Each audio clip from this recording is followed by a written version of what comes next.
Hey guys, welcome back to the show. Today's December 4th, 2018, and this video is sponsored by camerastore.com as usual. And I'm actually just today bought some tickets to go see them. So you'll be getting some more news and videos from their warehouse in Finland. So very excited about that. And now to the news. As you all know, Tetanol had a little bit of bump after Photokina in terms of cash and whatnot. They had to declare insolvency, and they're now working at full production. I've been told that the machines are all running smoothly, everything's going well, that E6 sales are going up because of Ectochrome probably, that there are new things coming soon. So what I've heard is that to kind of make the market move a little faster for them because they kind of need it, they're going to be coming out with some new products that some were old products that might be brought again. Some might be new products that have never been in the market. So exciting things. I can't say much more for now, but all I can say is that Tetanol is working well, that everything's going forward, and there'll be more news and more things to come on this channel.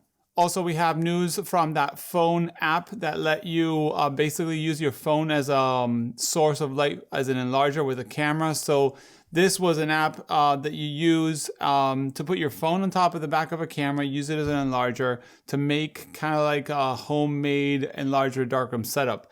The person that did it decided to try to make it in color, if it would work with color chemistry, color paper, and it actually did. So I forgot to mention that it will also work or sort of work for color. He had never done color, so his first tests were very, very simple, but it looks good. So I think it's pretty fun little device, and it's only for iOS.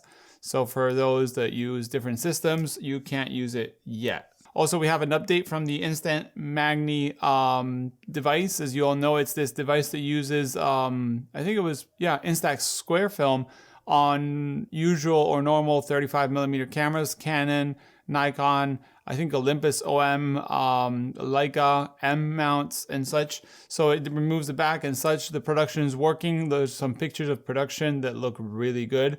I have to say quality looks really, really nice, considering it's a Kickstarter and they basically just got funded a few months ago. In other news, we have news from Photokina. Photokina had changed their format of biannual to annual, and they were going to do basically a back-to-back Photokina. It was going to be the one that we did in October, and then there would be one in May, which was crazy. A lot of people didn't go to Photokina in October because they were going to go to the one in May, because it's a lot of effort as economy to go to a fair, to do all of that, and then have another one in 7 months.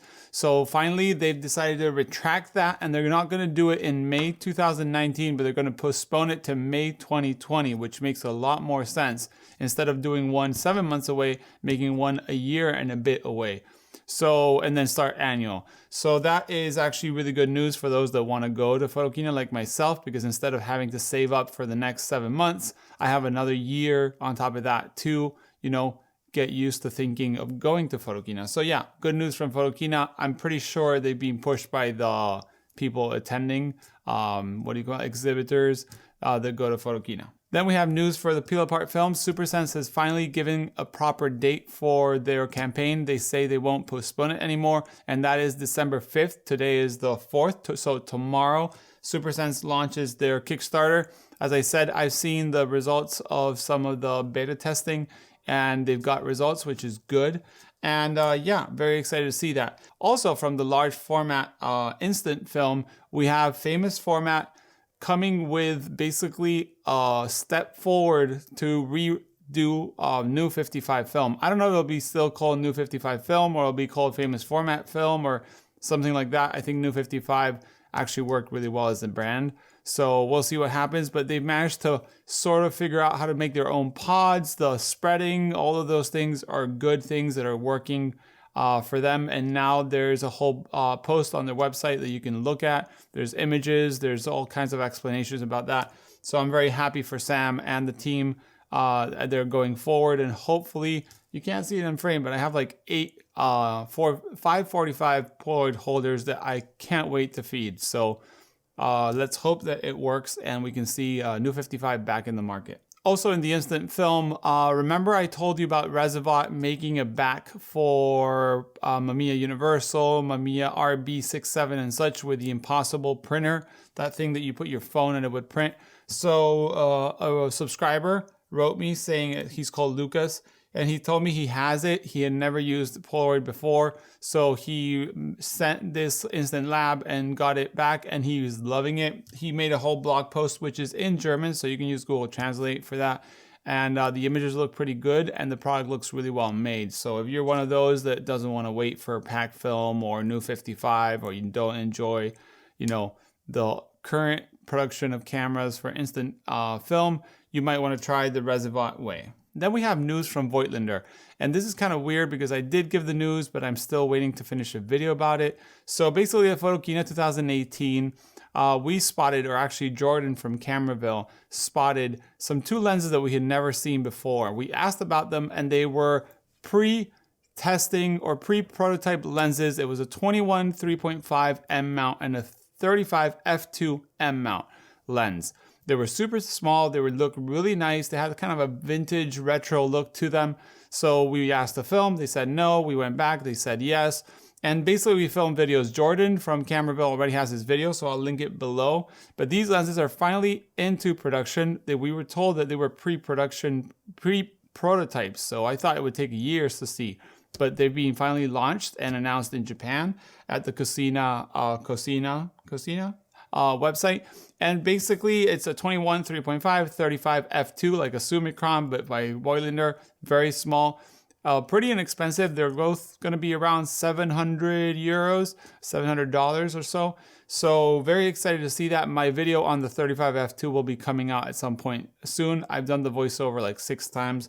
I really don't enjoy voiceovers. So yeah, news from Voigtlander, who's releasing new Leica M mount lenses, 2 of them, 21 35. Then we have news on the Super 8 camera. I actually talked about it last week, and this week suddenly poop popped on my news.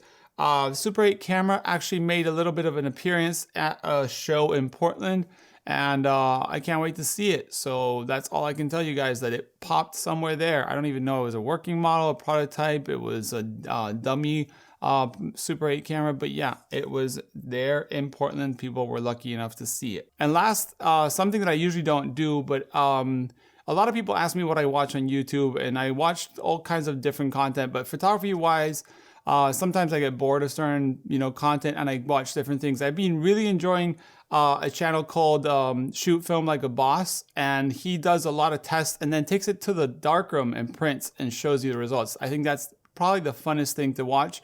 And then a good friend of mine here in Spain has actually launched his own channel called Ezequiel is his name. So it has his name, and he did his first video printing in the darkroom an old 6x9 negative. And actually, I really enjoyed how he edited the video, the details and all that. So yeah, I'll leave the link below. If you guys go subscribe, you'll make him happy.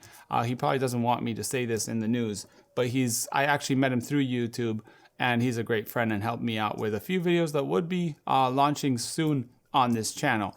So yeah, guys, this is all for the news this week. As always, thank you, Camera Store, for sponsoring this video. And if you have any information, send an email to the email below. A lot of people have been sending, and I've been answering, but most of the times it's information I've either already seen, but I really appreciate you guys sending it because sometimes I don't see. So also thank you to Lukas for sending me his email on the Rezivot blog post. So yeah, guys, thanks for watching. See you next week.